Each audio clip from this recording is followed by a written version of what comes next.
جناب ابی طالب گھر آتے ہیں اور آ کے رسول اللہ صلی اللہ علیہ وسلم سے فرماتے ہیں، کہتے ہیں بیٹا میں تجارتی سفر پہ شام جانا چاہ رہا ہوں۔ اچھا یہاں پہ ایک اور امپورٹنٹ بات یہ کہ جناب ابی طالب کی اور رسول اللہ صلی اللہ علیہ وسلم کی آپس میں بڑی گپ شپ ہے اور بڑی ڈسکشن ہوتی ہے، بہت سے معاملات پہ ڈسکشن ہوتی ہے، کائنات پہ ڈسکشن ہوتی ہے، زمین و آسمان پہ ڈسکشن ہوتی ہے، انسانیت کیا ہے، معاشرہ کیا ہے، اور بڑے امپریس ہوتے ہیں جناب ابی طالب ہر وقت ہی یہ گفتگو جب بھی کرتے ہیں۔ تو جب آ کے اس تجارتی سفر کا بتایا تو رسول اللہ صلی اللہ علیہ وسلم اپنے چچا سے کہتے ہیں چچا میں نے بھی جانا ہے۔ اچھا اب چچا کے ذہن میں کیا ہے 2000 کلومیٹر، پھر جب آپ سفر پہ جاتے ہیں تو بڑی اس زمانے کا سفر صحرا میں، کئی دفعہ لوگ صحرا میں پیاس سے مر جاتے تھے، صحرا کی گرمی سے مر جاتے تھے، نہیں تو ان کو یہ نظر آیا یہ پھول سا بچہ، یہ ننھا سا نوجوان، ان کے لیے تو بیٹا اور بڑا، ماں باپ کو تو بچے ہمیشہ ہی کتنے بڑے بھی ہو جائیں تو ان کو بڑے چھوٹے اور نازک لگتے ہیں۔ جی حسن آج کل بات کر رہے ہیں جناب ابی طالب چچی فاطمہ بنت اسد رسول اللہ کے کزنز اور جناب رسالت مآب صلی اللہ علیہ وسلم کا اس گھر میں رہنا اپنے چچا کے۔ تو اب رسالت مآب صلی اللہ علیہ وسلم نے بکریاں چلانا شروع کر دی ہیں، اس سے انکم آتی ہے، وہ گھر میں سپورٹ دیتے ہیں، سو ایک ایکٹیو رول بھی حضور کا شروع ہو گیا اپنے گھر میں۔ پھر آپ ذکر کرتے ہیں ایک پیالے کا، عبداللہ بن جدعان۔ عبداللہ بن جدعان ایک سردار تھا عرب میں اور بنی تیم کا سردار تھا، جس قبیلے سے ابو بکر ابن ابو قحافہ کا تعلق ہے۔ عبداللہ بن جدعان ایک بڑا ڈسپیوٹڈ سے کریکٹر ہے، یہ کوئی بڑا لڑاکا اور عجیب و غریب عادتوں کا مالک تھا۔ تو تاریخ دان کہتے ہیں اس کو برا بھلا لوگ کہتے تھے۔ تو ایک دن اس نے تنگ آ کے نا فیصلہ کر لیا کہ میں خودکشی کر لوں، میں لوگوں کی باتیں سن سن کے برا بھلا سن کے تنگ آ گیا ہوں، تو میں وہ مکہ سے نکلا اور پہاڑوں میں چلتا رہا کہ میں کہاں جا کے پہاڑ کے اوپر سے کودوں گا۔ تو اسے ایک نا غار نظر آئی، اب وہ غار کے اندر چلا گیا، اندر جا کے دیکھا تو اس میں بڑا مال اسباب اور ہیرے جواہرات تھے، وہ بڑا حیران ہوا، باہر آ کے دیکھا کوئی نہیں ہے، اور وہ اس علاقے کا رہنے والا تھا، یہ بھی نہیں تھا کہیں باہر سے آیا۔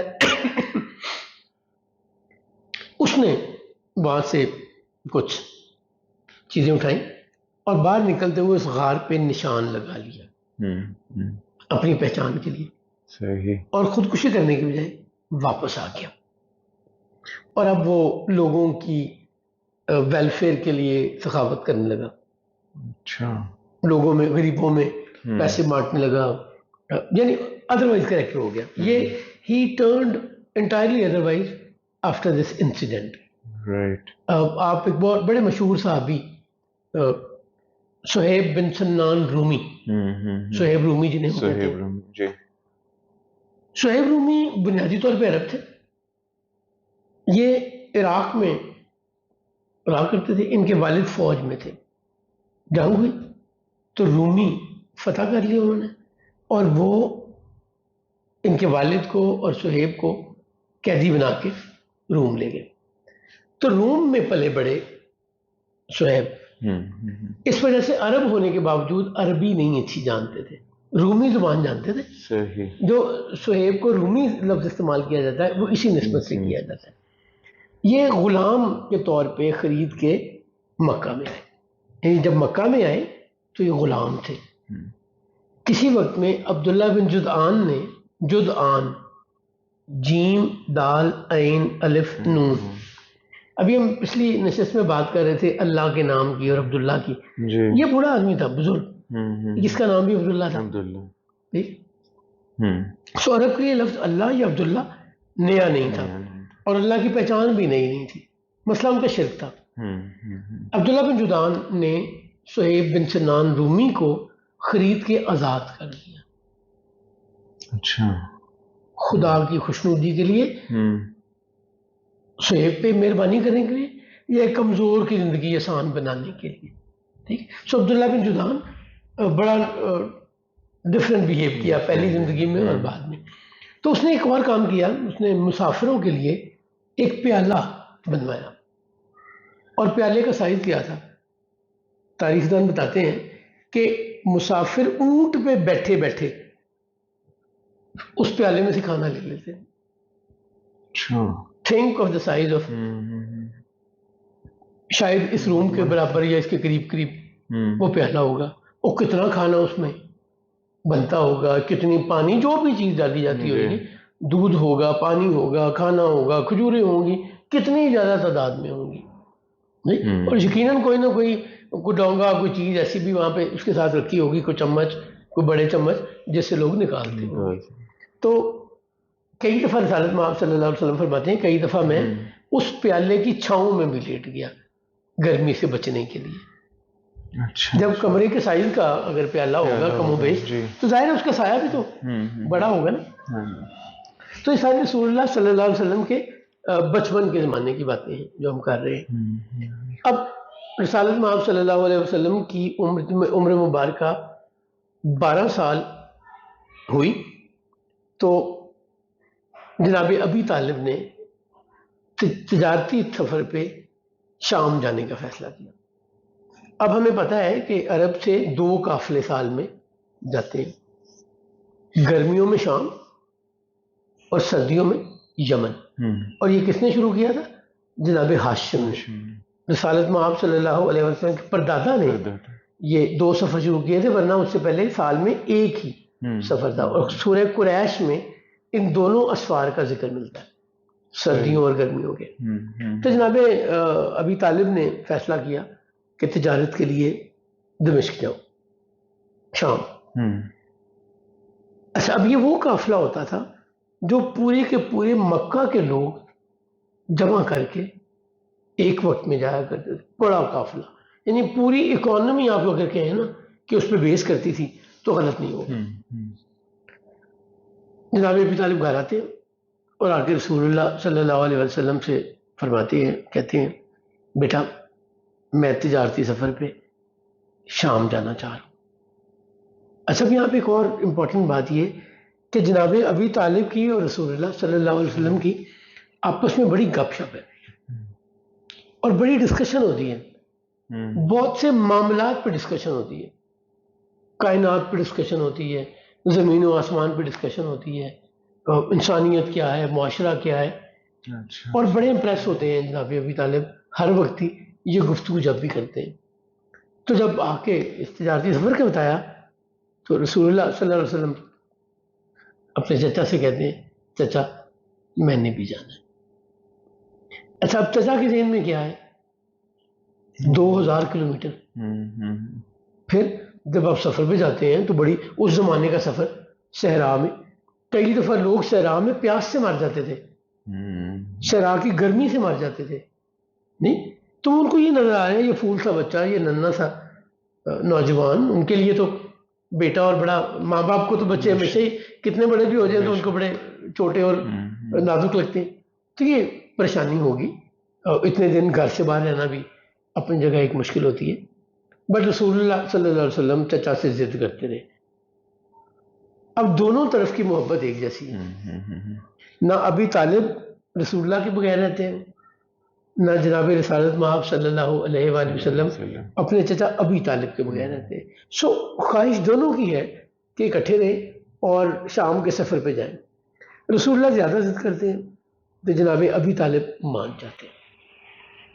اب رسول اللہ صلی اللہ علیہ وسلم کے لیے یہ بالکل ڈفرینٹ ایکسپیرینس ہونے جا رہا ہے. ابھی تک آپ ایک دفعہ گئے ہیں مدینہ یثرب اور والدہ کے ساتھ گئے، 6 سال کی عمر میں گئے ہیں، پیمپرڈ، کیئرڈ، والدہ کی آغوش میں، والدہ کی چھتر چھاؤں میں، والدہ کی کیئر میں.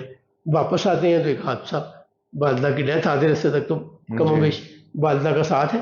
اس کے بعد جب وہ اللہ کے حضور حاضر ہو جاتی ہیں تو ان میں ایمن خیال کر رہی ہے. سو طے پا جاتا ہے، جناب ابی طالب اگری ہو جاتے ہیں کہ آل رائٹ تم میرے ساتھ شام جاؤ گے، تیاری ہوئی، کپڑے ہوں گے، ضروری چیزیں باندھی ہوئیں گی، جو سامان یہاں سے خرید کے شام جا کے بیچنا ہے وہ اکٹھا کیا ہوگا، کچھ مال و اسباب رکھا ہوگا، پیسے رکھے ہوں گے کہ وہاں سے بھی خریدنا ہے۔ یہ اس وقت یہ عرب تجارت یوں کرتے تھے کہ یہاں سے عرب سے ملنے والی چیزیں لے کے جاتے تھے شام، بیچتے تھے، اور شام سے جو چیزیں ملتی تھیں وہ لے کے ادھر آتے تھے۔ شام اس وقت اس زمانے کی عرب کے لیے، حجاز کے لیے اور ان علاقوں کے لیے ایکسپورٹ امپورٹ کی منڈی تھی۔ سو یورپ سے بھی لوگ شام آتے تھے، انڈیا سے بھی شام آتے تھے، اور جہاں جہاں سے شام آ سکتے تھے پہنچتے تھے۔ 50 دن کا سفر ہے اگر کنٹینیوس چلتے ہیں تو۔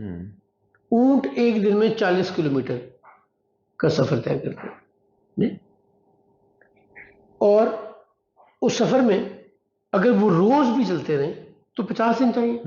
ممکن نہیں ہوتا 50 دن مسلسل سفر کرنا، نہ لوگوں کے لیے نہ جانوروں کے لیے، تو درمیان میں کہیں کہیں رکتے بھی ہیں۔ سر یہاں پہ ایک سوال یہ آ رہا تھا ذہن میں کہ صحرا میں سفر ہوتا تھا سارا، تو وہ اوبیسلی انہوں نے کہ راستے جو ڈیفائن کیے ہوں گے اس میں پانی کا کس طرح سے تھا، کہ رسٹور کرتے تھے آگے کوئی مطلب اس کو کس طرح سے کرتے تھے مینیج اتنا 2000 کلومیٹر؟ میں بتاتا ہوں۔ پہلی بات تو یہ ہم یہ سمجھتے ہیں کہ جب ہم انٹر ہو گئے نا صحرا میں تو اب 50 دن ہم نے صحرا میں ہی رہنا ہے۔ وہ مائنڈ میں یہی آتا ہے کانسیپٹ کہ بس صحرا یہ ویژن، یہ خیال، یہ سوچ ٹھیک نہیں ہے۔ جب آپ چلتے ہیں تو کچھ دن بعد آپ کو کوئی نہ کوئی شہر، کوئی قریبی شہر، کوئی علاقہ مل جاتا ہے۔ صحیح، ٹھیک۔ ڈیوسائی پلینز ہمارے نارتھ میں گلگت جاتے ہوئے، میں برزل کی طرف سے انٹر ہوئے اور سکردو نکلنا تھا، تو برزل وہاں لکھا ہوا تھا کہ 54 کلومیٹر ہے اور 4.5 گھنٹے۔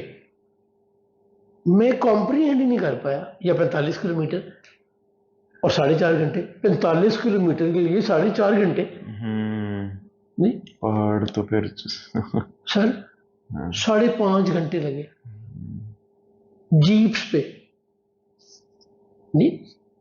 سو یہ وہاں جا کے آپ کو بہت سی چیزوں کا احساس ہوتا ہے۔ تو صحرا کا مطلب یہ نہیں ہے کہ اب ریت ہی ریت رہنی ہے 50 دن تک۔ مجھے اپنا بھی یاد آ رہا ہے کہ شوگران جب میں گیا تو 8 کلومیٹر لکھا تھا، میں نے کہا یار ابھی پہنچ جائیں گے، وہ ختم ہی نہیں ہو رہا تھا۔ اب ہمارا وقت ختم ہو گیا آج کے لیے، تو ہم اسے یہیں روکتے ہیں، جی آئندہ نشست میں انشاءاللہ اس سے آگے چلیں گے۔